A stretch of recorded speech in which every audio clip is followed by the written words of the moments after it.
A moment more than 70 years in the making. Canada's new head of state, King Charles III, has officially been coronated. God save the King! God save the King! King Charles and his wife, Queen Camilla, were crowned yesterday at Westminster Abbey in London. The last coronation was for the late Queen Elizabeth II back in 1953, and it's her legacy the King will now be following. New polling, however, shows the King has his work cut out for him here. The King's ascension to the throne, in fact, has renewed debate around the role of the monarchy in Canada. Former Prime Minister Brian Mulroney has spent a lot of time with King Charles over the years. He joins us exclusively now. Hi, Mr. Mulroney. Such a pleasure to welcome you to our program. Well, thank you. I'm glad to be back. I really am. Well, we're glad to see you. I have to start off before we get to all this stuff around the King, and just ask you. I mean, this is the first time we've seen you in a number of months. How are you doing? Well, I'm doing better, much better. I came down, as you know, with prostate cancer in late October, and I've been on a pretty severe protocol at the CHUM in Montreal, where the doctors have done spectacular work with me. My numbers are going the right way, but they've all left me about as weak as a kitten, so I'm not ready for the Olympics yet. But, but I am improving, and I'm very, very happy to be back, and very happy. This is my first appearance anywhere, so I'm very happy to be able to thank everybody across Canada for their wonderful encouragement and prayers, and it certainly lifted me up. I know that you have had occasion to meet with the King, King Charles, in his previous capacity before he became king. Tell us a little bit, if you could, about the last time, for example, that you saw him. I guess I've known him maybe 40 years. I'm not an intimate of his, but certainly a good friendly acquaintance, that's for sure. The last time I was with him was just before the pandemic, and he gave a small dinner party for a mutual friend, a very close mutual friend, in London at his home in Clarence House at the time, he and Camilla. And we were invited to come for dinner, so Camilla and I went over for dinner, and I was at his table, and Camilla was at Camilla's. And it was a very informal, quite small dinner party. And so we had a lovely time. He was in great shape, talked to me about his kids. He is very big, as you know, on the environment, on human rights. He was, and of course, he was very youth employment, things that should interest everybody. And so we had a wonderful evening together.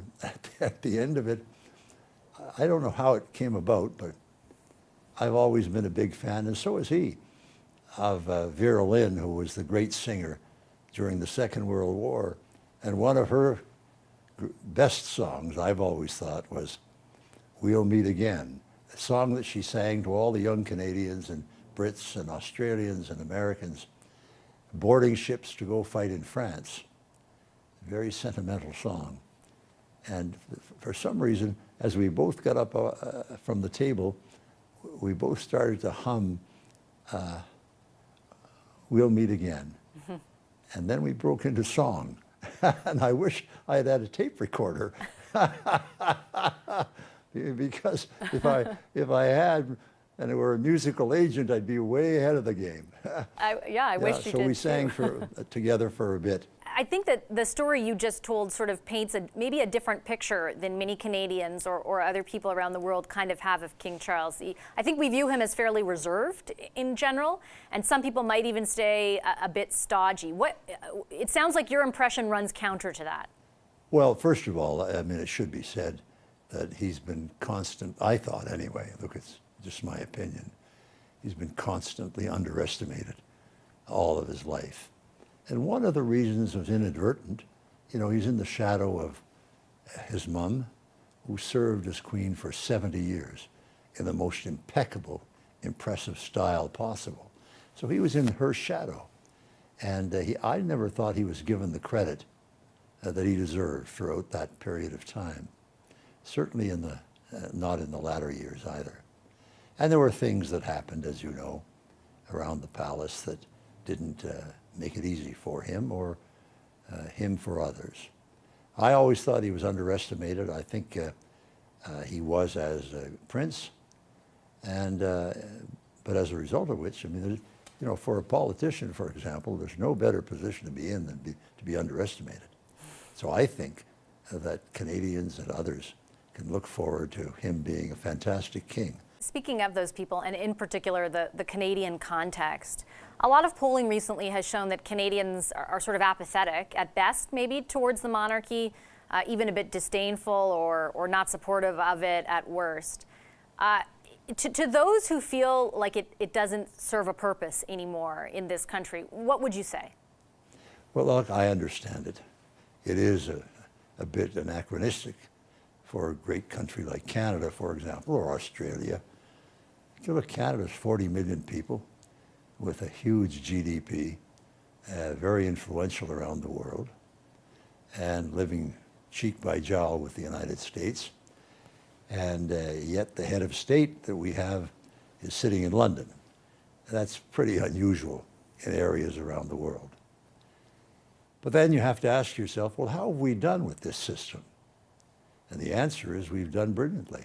But I realize, look, there's a younger generation coming along. Our country has changed.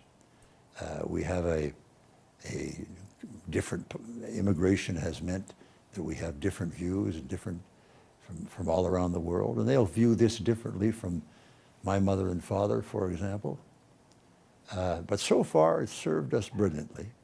And before we make a change, I know that Canadians are going to want to pause and think about that and wonder what they're going to get in return. Do you think it is possible for the monarchy under King Charles to face some of those concerns head on? And again, in the Canadian context, for example, some of the legacy of the way in which Indigenous people were treated or that relationship. Do you think that is something that you would expect, based on your relationship and knowledge with King Charles, he will address and be able to navigate? This is one of the areas of national life where I found him to be to which I found him to be especially sensitive. These social issues that have been ignored in the past, of discrimination or of the illegal application of laws or the forgetfulness of the authorities in dealing with our Aboriginal peoples, for example. He's very sensitive to that. I've spoken with him many times about this, and he's followed it very closely in Canada. So I think that if anyone's going to make progress in this area, I think King Charles will be the one. Mr. Mulroney, just while I have you here, and I can hear the chimes going, so I guess that's my cue, but I thought I would ask you in preparing for this interview, just separate and apart from the coronation. I was reading some of your more recent comments and interviews around China and the challenge that it poses. And I know that you're probably familiar with the degree to which it has dominated headlines over the past number of months, and the possibility of a high level of foreign interference by China has been reported on quite frequently. If you were still Prime Minister, how worried about that would you be? Well, that's a big hypothesis. If I were still Prime Minister, I'll tell you. But look, China is going to be, he's here today, it's going to be there tomorrow, next year, and a decade from now. So as they say in French, il faut composer avec cette réalité. This is not something that's going to go away. That said, you know, we have to be careful to maintain the relationship, but to assert Canadian sovereignty at all times and in all circumstances. You'll remember that when the question was, well, let's give in to the Chinese on this deal with a woman in Vancouver and the two Michaels, and my position was, as much as I want the two Michaels home, the answer to that is no. We made a deal as a sovereign nation with the United States on an extradition treaty. We were asked to honor it, and we did. So we got to be tough and realistic with the Chinese, but we have to, in the back of our minds, always remember that we're going to need them down the line, and they're going to need us. And we should remember that and conduct ourselves in a manner as to try and conserve that reality. Mr. Mulroney, I'll leave it there. I appreciate your time very much, and I'm so glad to see you looking so well.